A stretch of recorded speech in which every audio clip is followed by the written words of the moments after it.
ఈ కథ ఎవరు ప్రభాకర్ రావు. ఇక ప్రభాకర్ రావు అరెస్టే. ఏటనిగా అరెస్ట్ అయ్యేదిగా 2 సంవత్సరాల దగ్గరకా 2 సంవత్సరాల దగ్గరికి అయింది.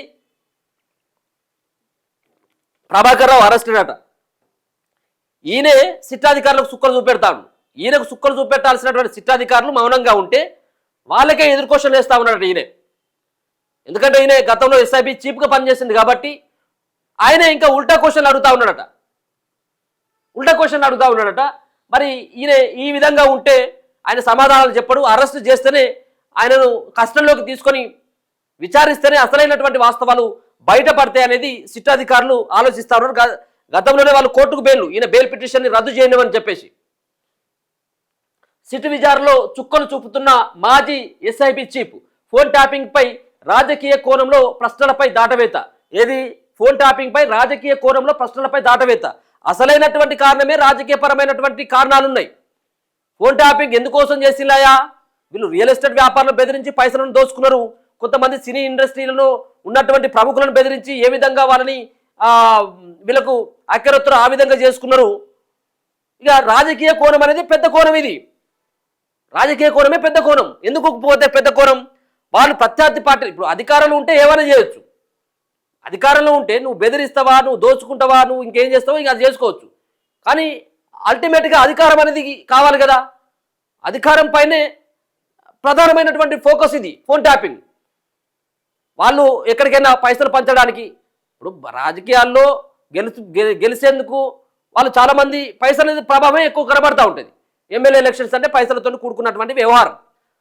ప్రతిపక్షాలకు సంబంధించినటువంటి నేతలు ఎవరెవరికి ఎక్కడెక్కడ కలుస్తూ ఉన్నారు, పైసల యొక్క వెహికల్ ఎక్కడి నుంచి పోతా ఉన్నది, వాళ్ళు పైసలు ఏ విధంగా పంపిణీ చేస్తారనేది వీళ్ళు దొంగసాటుగా ఫోన్లు అయ్యి ముంగట్నే వాళ్ళు పోకముందుగా పట్టుకుంటా అండి.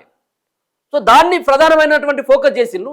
సో రాజకీయ పరమైనటువంటి కోణంలో ఏ ప్రశ్న అడిగినా కానీ నాకు తెలియదు, నాకు గుర్తులేదు, మర్చిపోయా అన్నటువంటి విషయాలని ఇక్కడ ప్రభాకర్ రావు సిట్టాధికారులకు చెప్తా ఉన్నాడట.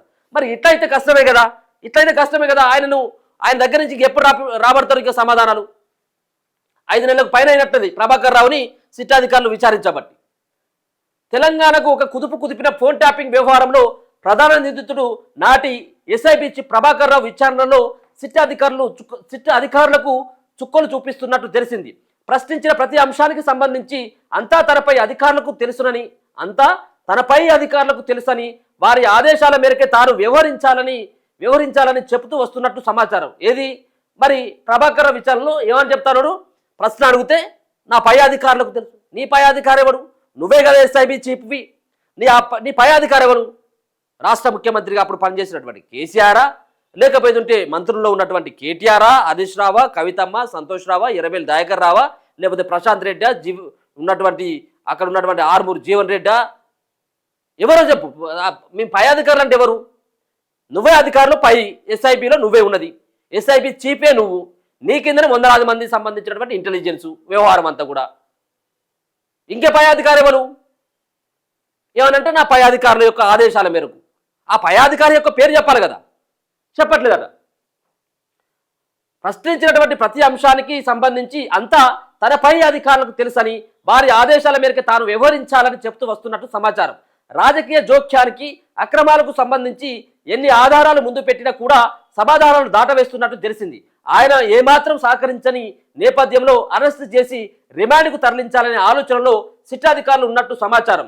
బీఆర్ఎస్ ప్రభుత్వంలో జరిగిన ఫోన్ ట్యాపింగ్ బాధితుల్లో నేటి సీఎం రేవంత్ రెడ్డి, ఆయన కుటుంబ సభ్యులు, ప్రముఖ జర్నలిస్టులు, న్యాయమూర్తులు, పారిశ్రామికవేత్తలు, పలువురు రాజకీయ నాయకులు, సినీ సెలబ్రిటీలు, చివరకు బీఆర్ఎస్ అధినేత నాటి సీఎం కేసీఆర్ కుటుంబ సభ్యులు కూడా ఉన్నట్టు సిట్ దర్యాప్తులో వెల్లడైన సంగతి తెలిసిందే. లాస్ట్కి కుటుంబంలో ఉన్నటువంటి వాళ్ళని కూడా నమ్మలేదు. ఏది కేసీఆర్ కుటుంబంలో ఉన్నటువంటి బహిరంగంగానే చెప్తా ఉన్నారు కదా, నా ఫోన్ ట్యాప్ అయింది, కవిత కూడా చెప్తూనే ఉండే. అంటే ఫోన్ ట్యాపింగ్ని ఏ విధంగా దాన్ని వాడుకున్నారో మనకు అర్థమవుతుంది. సినీ సెలబ్రిటీలు, రియల్ ఎస్టేట్ వ్యాపారులు, ప్రముఖులు, న్యాయమూర్తులు, జర్నలిస్టులు ఎవరిని కూడా వదిలిపెట్టలేదు. ముఖ్యంగా ప్రతిపక్షంలో పార్టీలో ఉన్నటువంటి ఏ ఒక్క నేతను కూడా వదిలిపెట్టలేదు. ఇప్పుడున్నటువంటి ముఖ్యమంత్రి రేవంత్ రెడ్డి ఫ్యామిలీ మెంబర్స్ సంబంధించినటువంటి ఫోన్లను కూడా ట్యాప్ చేసే. ఇవన్నీ ముంగడ పెట్టి అడిగినా కానీ నాకు తెలియదు పై అధికారులు. ఈయన చెప్పేటువంటి అంశం మీరు కూకోబెట్టి ఛాయలు పోసి టిఫిన్లు కాఫీలు పెట్టి ముంగడ పెడితే అడిగితే చెప్తా అడిగినే చెప్పడు కదా. సో దానికి వేరే రకమైనటువంటి ట్రీట్మెంట్ ఉంటుంది.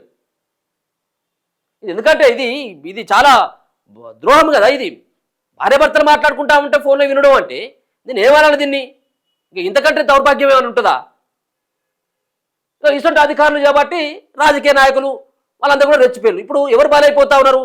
రాజకీయ నాయకులు మిమ్మల్ని ఏదైనా చేయమని చెప్తారు. ఇప్పుడు ఉన్నటువంటి ముఖ్యమంత్రి కూడా ఇంకా ఏదైనా, కానీ అధికారులు చివరికి బలైపోయేది వాళ్ళు కదా చూసుకోవాల్సింది. వాళ్ళు కదా మనం రేపటికల్లా ఏమవుతుంది, మన భవిష్యత్తు ఏంటిది, రేపు ఒకవేళ కనుక ఈ తప్పులో మనం ఏలు పెట్టినట్టు అయితే రేపు మనకు ఏ విధంగా దీన్ని చుట్టుకుంటుంది, రేపు ఏ విధంగా మనకు చట్టాలు కానీ పోలీస్ స్టేషన్లు కానీ కోర్టులు కానీ మనకు ఏ విధంగా శిక్షిస్తాయి అనేది ఒకసారి రివైల్ చేసుకోవాలి. ఎలా ఉండొచ్చు, ఎవరికి కూడా పదవి అనేది శాశ్వతం కాదు. 10 సంవత్సరాల పాటు పదవిని అనుభవించినటువంటి కేసీఆర్ మరోసారి అధికారులకు వస్తారని చెప్పేసి డిసైడ్ అయిండు. ప్రజలు ఏం చేసిండ్రు, మొన్న పెట్టిండ్రు, ఫామ్ హౌస్కు పరిమితం చేసిండ్రు.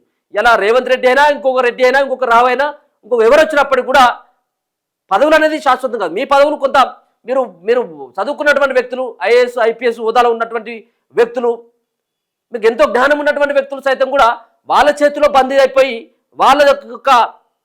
వాళ్ళని ఏదో మచ్చిక చేసుకోవడం కోసం మీరు చేసినటువంటి ప్రయత్నాల్లో విఫలమైతే మీరు ఈ విధంగా ఇప్పుడు పెన్షన్ తీసుకున్నటువంటి ఏజ్లో 70 సంవత్సరాలు ఉండొచ్చు ఆ ముసలాయనకు ప్రభాకర్ రావుకి.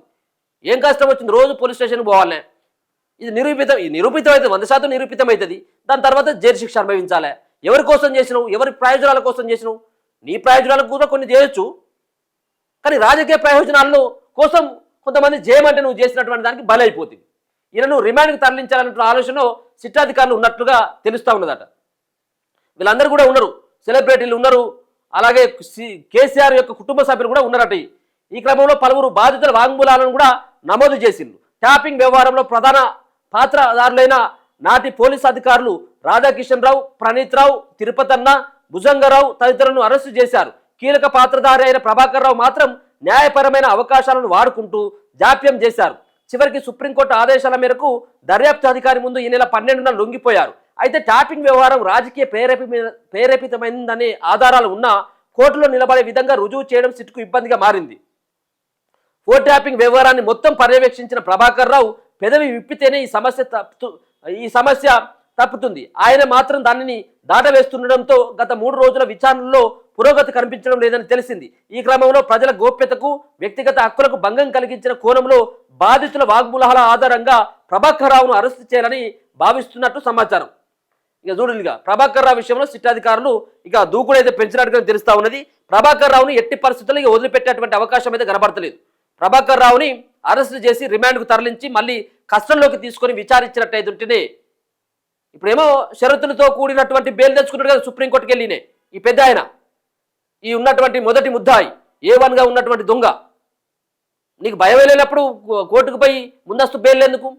చేసినటువంటి మామూలు విద్రోహం నువ్వు చేసింది ఇంకోటి చూసి నేర్చుకుంటాడు ఇప్పుడు ఇదంతా కూడా. ఈ ఫోన్ ట్యాపింగ్ సంబంధించిన విషయంలో అసలైనటువంటి పెద్ద తలకాయ ప్రభాకర్ రావు. ఈ ప్రభాకర్ రావుని అరెస్ట్ చేసేందుకు సంసిద్ధమైపోతా ఉన్నది సిట్టాధికారులు. సిట్టాధికారులు చేరేటువంటి ప్రయత్నం ఏమీ లేదు. కోర్టుకు కూడా బెయిల్, మళ్ళా ఈ బెయిల్ని ఎట్లా రద్దు చేయాలి, ఈయన దగ్గర నుంచి ఏ విధంగా సమాధానాలు రప్పియాలి, ఏ కోణంలో వీళ్ళ యొక్క దౌర్జన్యాలను వీళ్ళు చేసినటువంటి ద్రోహాన్ని బయట పెట్టాలన్నటువంటి కోణంలో సిట్టాధికారులు కూడా కొంత దూకుడుగానే ప్రయత్నిస్తూ ఉన్నారు. చూడాలి మరి ఏం జరగబోతా ఉందని. ఇన్ని ఆధారాలు ఉన్నప్పటికీ కూడా మరి వాళ్ళని ఇంకా అరెస్ట్ చేయట్లేదంటే ఇంకే రకమైనటువంటి అనుమానాలు కూడా కలగక మానదు.